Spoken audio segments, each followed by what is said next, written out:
How to download and install the Shein app on your Android device. Hey everyone, welcome back to the channel.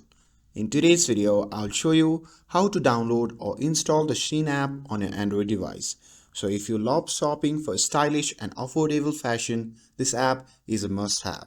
So without further ado, let's get started.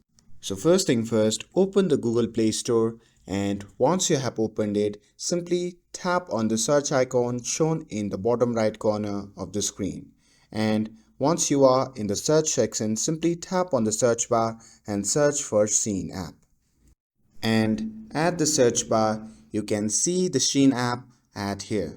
So simply tap on it to open the app page. Now tap on the install button and the app will start downloading to your Android device. And once the download is complete, it will automatically install and you will see the open button appearing next to the app. So simply tap on it to launch the Shein app. And that's it. That's how you can install or download the Shein app on your Android device. With this, if you found this video helpful, then don't forget to like, share and subscribe to get updated for more videos. Thanks for watching and I'll see you in the next video.